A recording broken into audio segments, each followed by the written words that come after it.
They say pain makes you stronger, that grief shapes you, that heartbreak teaches you. But that's not the truth. Not for me. Pain didn't make me anything. I had to make meaning, because without it, I wouldn't have survived. When I lost people I loved, I told myself there was a lesson. When my heart was broken, I told myself it made me grow. When I drowned in grief, I whispered, at least it gave me depth. But that wasn't wisdom. That was survival. I wasn't trying to become a poet. I was trying to stay sane. And yet, everywhere I looked, suffering was wrapped in beauty. Van Gogh lost his mind and gave us starry nights. Sylvia Plath, she bled into her poetry until she disappeared. We admire them, not for what they created, but how much they suffered to create. But what if we've misunderstood them? What if the pain wasn't the muse, but the enemy they tried to outright? What if the art was the escape, not the evidence of depth? The human mind can endure anything except meaninglessness. We build stories out of suffering, not because it's beautiful, but because we're terrified that all this pain and suffering was for nothing. Heartbreak didn't make me wise. It made me cautious, suspicious. It made me shrink when I needed to open.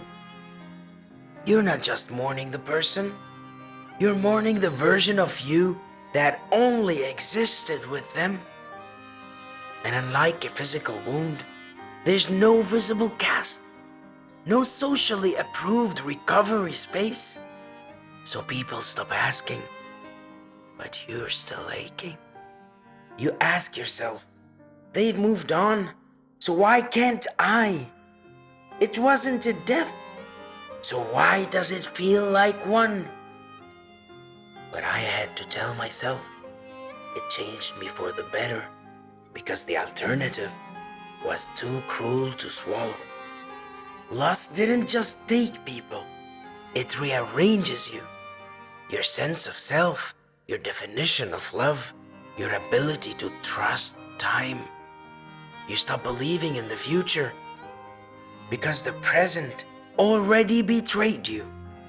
Time becomes a thief, stealing what once felt permanent, then mocking you with memories. You wait for healing like it's a deadline, and then blame yourself when the ache doesn't obey the clock. So we romanticize it, not because we want to, but because it's the only way we know how to hold it.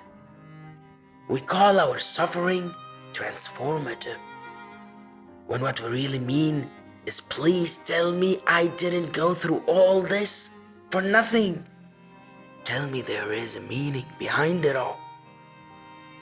Studies show that people who idealize suffering often carry unresolved trauma, fear of abandonment, or deep unmet needs.